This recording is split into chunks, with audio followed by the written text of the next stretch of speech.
G'day everyone and welcome back to the channel. Welcome to this FIFA 23 Arsenal Career Mode series. This is episode 24, so make sure to drop a like, comment and subscribe if you guys enjoy. It really helps me out. And we're just checking the table here before we get into the first game of this episode. And it's going to be a big game too. We've got Manchester City and then we have Manchester United straight after, just a couple days rest. So that's going to be a real struggle to get 2 wins against these big teams. But we are currently undefeated still in this Premier League season, but still a long way to go. And with the injury of Jesus and Trossard, it's going to be a little bit harder, as you see that Nketiah isn't fully fit. But I'm going to have to play him because my squad is actually a little bit thin and I don't really have another option to play up top. Unless I guess I could play Martinelli as a striker, as he has played there in the past. It's not his preferred position. But yeah, playing at Manchester City as well at the Etihad. And it's going to be them on the attack first here through Mahrez. His shot gets blocked, but it falls to De Bruyne. And De Bruyne's not going to miss that. Probably my favourite player in the Premier League just about. He's definitely up there and he's just such a great player. I'd love to have him on my team. But we're going to look to respond here through Thomas Partey. He plays it through to Martinelli. It actually got deflected, so maybe that's why it wasn't offside. And Martinelli's just going to go all the way. He's got too much pace for Ake, and Edison didn't really do much there either. So Martinelli manages to tie it up there at 1-1. But this is the main man we're going to have to watch out for, the robot Erling Haaland, as he takes a shot there and just scores on Ramsdale. Ramsdale, I thought, came out quick enough, but just couldn't get anything on that, and Haaland was just too good as he tries to make it 3-1 here right on half-time, but he gets blocked. It's going to fall out here to Phillips. They brought him in from Leeds, and it's going to be De Bruyne to Mahrez. What can Mahrez do? Plays it back to Phillips to Bernardo, but Ramsdale makes a big save. And that's going to save us going into half-time. Only 1 goal down when it could have been 2 quite easily. But we're going to have to look to respond here, and we're going to have to start off really strong if we're going to try to win this game. It's going to be Thomas Partey, who takes a shot from deep. I'm not sure if Edison was just not ready for it, or if he just made a mare of that one, because Thomas Partey is known for occasionally getting a long shot, but that just looked too easy.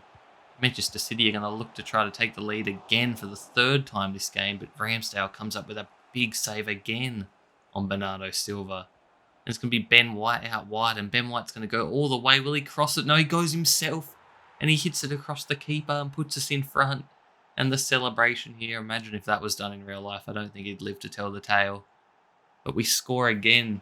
We make it 3-2 in our favour, and Ben White getting the attack going again. We get it to Saka. Saka running across. Passes it to Martinelli into Ødegaard. Ødegaard's going to see the wide open Nketiah, and Nketiah's got a tap in. And no one's going to miss that. And Nketiah doubles our advantage, makes it 4-2. We're just running away with it now. Man City have lost their heads. They've had to play really attacking, and there's just holes everywhere, and our captain is going to find one there to make it 5-2. And just like that, it's turned quite embarrassing for City. And we're not going to stop there. Nketiah running to the corner, it looks like. But no, he's waiting for the run of Saka for the overlap. And Saka sees a wide open Smith Rowe, and Smith Rowe's come on and scored in stoppage time as we win 6-2, a massive result for us there. See all the shots from both teams. It was a lot closer of a game, but Ramsdale did very well in goal, and Edison for them, not so much, we'll say, letting in 6 goals. So that's 13 games played now in the Premier League season, basically a third of the way in, and we're still undefeated. Our toughest opponent yet, you'd say, Manchester United, just because of where they are on the table and our squad fitness level, really struggling at the moment. You see our centre-backs aren't fully fit, and I don't really want to rotate because I just want to play my strongest side. Then I have Nketiah, who's really my only striker option at the moment. So he's just going to have to play at least a half for us. But yeah, it's going to be against Manchester United, and you'll see their team in a second. They've made a couple changes. They've brought in Lautaro Martinez, I believe, but I think they still have Ronaldo just on the bench, and then they have Jordi Alba at left back. Still have De Gea in goal, so that can go either way. You can make some brilliant saves, and you can also make some crazy errors. But we are at home, so hopefully the fans can get us over the line. There's going to be United on the attack first, and it seems like we always start slow against the big teams. It's going to be Casemiro, Lautaro Martinez, who gets very lucky there, but Ramsdale with a good save and keeps it out for now. as we're 25 minutes in, but we basically skip ahead now to the second half because not much else happened. It's been a very defensive game. It's going to be Anthony now. And Anthony's going to go himself. He's going to whip that round Ramsdale. I thought maybe if I cut off the easy pass to the center, I could trust Ramsdale, but it was just too good a finish there. Speaking of good finishes, Smith Rowe's hit one, and he's hit the crossbar and it's gone in, an amazing finish. And Smith Rowe, whenever I bring him on, he seems to have some of the craziest goals or the perfect timed scores as well. But it's going to be Anthony again. Ramsdale with a big save though, but it falls straight back out to Neves, who they've brought in from Wolves, I'd guess. But Van der Beek gets it intercepted by Gabriel and he hoofs it clear. We're in the last few minutes now, and it's going to be Ronaldo. Of course it's going to be Ronaldo. It's going to be that guy. And he scores to give him the lead.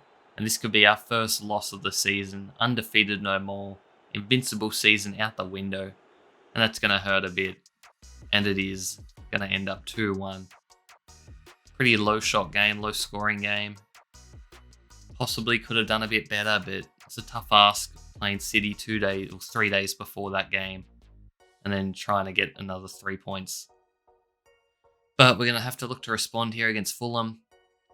Much easier opponent, so hopefully we can get the job done. And we've had a few days to rest as well. But we are bringing in the young centre-back, giving him a little bit of experience. In for Gabriel, I believe, who we subbed out for this one. We are at the Craven Cottage, so it is going to be an away game, but hopefully we can get the job done here. I've decided, just to rotate the squad a bit, keep my players happy. And now that we've got this man back, Gabriel Jesus, scoring should not be a problem at all with this man back in the squad and back in form already. Doesn't take him long. But Fulham look to respond quickly through Vinicius. I believe he's the next Tottenham player as well, so that hurts a little bit more. But it's tied at 1-1 again, so we're going to have to take the lead again. Milinkovic-Savic plays a great ball over through Jesus. And he scores again. He's not missing from that type of range. And just like that, he's got a brace in his first game returning back from injury. But he's not going to stop there. Stoppage time. Can we get one more just to guarantee us the win? We get to Saka. Plays it across to Smith Rowe, who's got basically a wide open goal as the goalie tended to come out there a little bit. And Smith Rowe just scores a lot. He doesn't get a lot of game time, so maybe I'm going to have to play him more. But I don't want to play him over Martinelli because Martinelli's been brilliant as well. But this is what you want in your team. You want to have selection headaches as your players are playing very well. As we check our squad hub quickly here, because I was checking the development plans and I believe I made them wingers, but I never actually converted them. So you see Martinelli goes up a couple overall there. I believe we did the same for Saka, and then I think Trossard, we're actually going to look to make him a centre forward because left wing, I think Smith Rowe's really taken that position over when he comes on for Martinelli. So there's no real room on the left for Trossard. So I'm going to make him a centre forward, which he's been playing in real life a bit. So I'm going to try to convert him to that, but that'll take a little bit of time. But I think he will be our backup striker, you'll say, instead of Nketiah at this stage. But Nketiah and Trossard, it's really a toss-up what I'm feeling at the time. But yeah, let me know what you guys think. Should I bring in maybe a backup striker in the transfer window, or should I look to strengthen maybe another area, or just some young players for the future? Because I'm not too sure. I think our squad's looking great as we're going to be getting into this Champions League match now. This game doesn't matter for us, as I believe we've already clinched first place in the group, but we are going against Dynamo Zagreb, and they've got this guy here who's actually the top Champions League goals scorer in the whole competition, so might have to watch out for him. But as I said, just going to be rotating the squad here, as this one doesn't matter really at all to us, so I'm just going to be playing a lot of the players who don't really get much game time just to try to keep their legs fresh.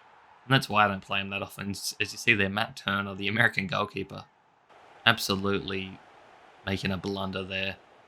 As we see Nketiah making a run. Is he going to get there? No, but he gets the tackle and steals it from the defender. And he's going to make him pay as he scores to level it up at 1-1. A little bit over the hour mark there.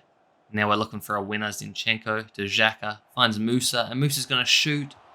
But it's well wide. Bit of a disappointing finish there, as we're going to bring on Ben White here for these last minutes.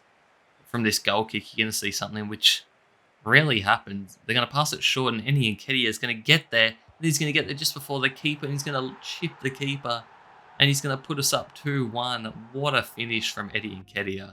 So maybe I don't need to bring anyone in. If he's going to be pressing and scoring like that, that's great to see. As you see there, the stats, not really much happened, but Eddie Nketiah, I couldn't believe that goal when I scored that, because that rarely happens, the computer making an error in defence.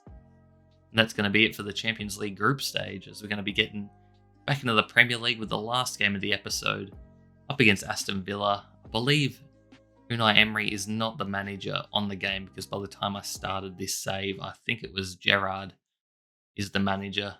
But next episode, I'm going to be changing the half length to 4-minute halves, just to try to keep the scoring a little bit not as crazy, because although we are a crazy good attacking team, I think that the scoring is a little bit unrealistic, so I'm going to make it 4-minute halves. You see here a ridiculous penalty is given to Aston Villa here, I should say. The ref, I don't know what he's looking at. As you see there, Gabriel makes a great tackle, and then Watkins just takes a dive well after the ball's gone, and they get rewarded. And Bailey's going to step up and score the goal there. Leon Bailey, quite a good player in my opinion. And they have a corner here, and it's going to be headed out, but it gets knocked back in, and Coutinho is going to slash at it first time. What a brilliant finish from Philip Coutinho. And now just like that, we're 2-0 down at home. But Odegaard finds his man Jesus, and Jesus is going to get one back straight after, basically from kickoff, to halve the deficit.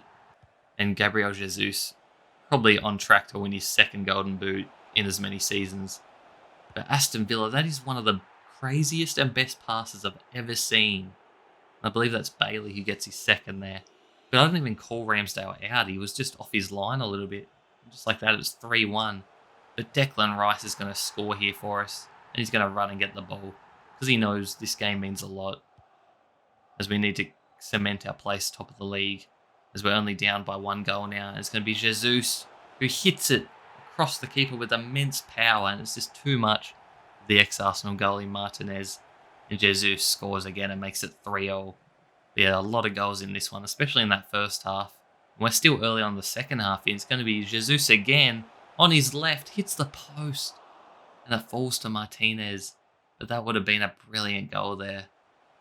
But he's not done yet. What's he going to do? He's going to find Martinelli. Martinelli's going to go straight by him and basically kick it over the top of Martinez just with full power, and gives us the lead and the win there. Gabriel Martinelli. The Gabriels of this team are just too good. They're always involved, whether it be Gabriel at centre-back giving away a penalty, or Gabriel Jesus and Gabriel Martinelli just scoring for fun. As we get a 4-3 win here. Crazy game there. You see, they only had the 5 shots and they scored 3 goals. So I want to see a bit better performance out of Ramsdale next one. But yeah, that's going to be it for this episode, guys. Make sure to smash that like button, drop a comment, and subscribe. It really helps me out as you see the table going into the next step. But yeah, I'll see you in the next one. Peace.